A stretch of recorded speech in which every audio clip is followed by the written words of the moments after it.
बेटा जय भीम. सर्वांना माझा मैत्रीपूर्वक जय भीम. काय नाव आहे तुझं? माझं नाव आहे आकांक्षा भास्कर सोमकुळ. बरं, नेमकं काय आहे या हातामध्ये तुझ्या? हे मी तुम्हाला कॅमेऱ्यामध्ये दाखवतो. हे गव्हर्नमेंटची ऑर्डर आहे. काय आहे हे? तर हे माझं जॉईनिंग लेटर आहे. त्याच्यामध्ये मी इन्कम टॅक्स डिपार्टमेंटमध्ये सेंट्रल गव्हर्नमेंटमध्ये as a group B officer office superintendent म्हणून सिलेक्ट झालेली आहे. जो भारताचा आयकर विभाग आहे तिथे माझं सिलेक्शन झालेलं आहे आणि माझी जॉईनिंग कर्नाटका झोनमध्ये झालेली आहे. तर मी पुढल्या महिन्यात बँगलोरमध्ये जॉईन करणार आहे. हां. बरं, काय म्हणजे जे आपले जे काही विद्यार्थी असतील त्यांना एक मार्गदर्शन झालं पाहिजे. तर सर्वप्रथम याच्यासाठी मी आपले आभार मानते बाबासाहेबांना. कारण की जर बाबासाहेब नसते तर आम्हाला शिकण्याचा अधिकार कधी मिळालाच नसता आणि त्यांच्यामुळे सगळ्यांना इतक्या सोयी सुविधा उपलब्ध झाल्या आणि त्याच्यामुळे मी इथपर्यंत शिकू शकली. आणि आधी जे म्हणायचे की बाटली बैलगाडी काल आमच्या स्पर्शाने आणि मी टाय कोट घालून आज चाललो विमानात, तर ते जे काही पॉसिबल आहे ते फक्त बाबासाहेबांमुळेच आहे. आणि हेही जे मला जॉईनिंग लेटर मिळत आहे किंवा माझं जे सिलेक्शन होत आहे ते फक्त बाबासाहेबांच्याच कृपेमुळे सर्वांना मिळत आहे.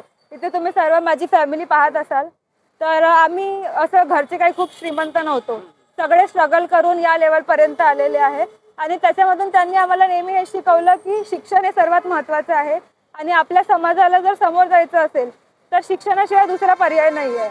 आणि जे सेंट्रल गव्हर्नमेंट असतात किंवा गव्हर्नमेंट असतात त्यामध्ये आपले लोक जेवढे जातील तेवढेच ते आपल्या समाजाला वर आणू शकतील.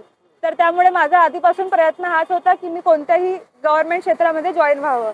मी आधी पण प्रायव्हेटमध्ये ॲज अ सिनियर मॅनेजर म्हणून जॉब करत होती आणि त्याच्यासोबत प्रिपरेशन करताना मी ही एक्झाम क्रॅक केली आहे जी SSC CGL ची एक्झाम असते.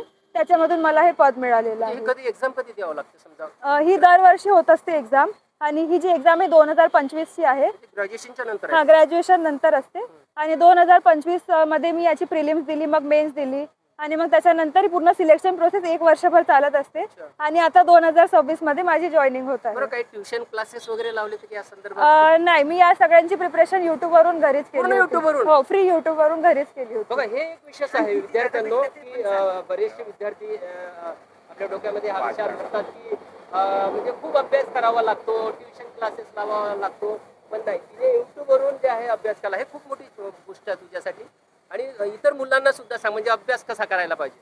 आणि अभ्यासाचं म्हणजे तुम्ही फक्त एक ध्यास ठेवा की मला ह्या सेंट्रल गव्हर्नमेंट किंवा कोणत्याही गव्हर्नमेंट क्षेत्रात जायचंच आहे तर तुम्ही ऑटोमॅटिक स्वतः अभ्यास करायला लागाल. मी जॉब सोबत जेव्हा मॅनेज करून हे एक्झाम क्रॅक करू शकली आणि हीच एक नाही तर माझं अजूनही 5 सेंट्रल गव्हर्नमेंट जॉबमध्ये सिलेक्शन. पण आता ते नेहमी मोबाईलवर अभ्यास करत असेल तर तुम्हाला असं वाटलं नाही की मुलगी नेहमी मोबाईलवर? कारण बरेचसे मुलं म्हणजे आई वडील असे बोलतात की मुलगी मोबाईलवरच राहते. म्हणजे जॉब करून अभ्यास करत होती. 5 वाजता उठायची, 9 वाजेपर्यंत अभ्यास करायची, नंतर जॉब करायची, पुन्हा संध्याकाळी 12-1 वाजेपर्यंत अभ्यास करायची. हे तिचं अभ्यासाचं होतं.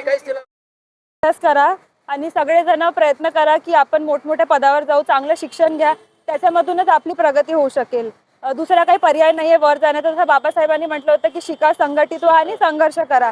तर तो मूलमंत्र नेहमी जपून ठेवा आणि त्याच हिशोबाने पुढे वाढत राहा. मग तुम्ही बाहेरच्या देशात शिक्षण घ्यायला जा किंवा आपल्या देशात गव्हर्नमेंट जॉब करा किंवा प्रायव्हेट जॉबवर मोठ्या पदांवर जा, कुठलीही जे तुम्हाला वाटते योग्य. पण आपल्या समाजाला कधी विसरू नका, बाबासाहेबांना कधी विसरू नका आणि नेहमी समाजासाठी आपण कसं चांगलं काम करता येईल त्याचं भान ठेवा.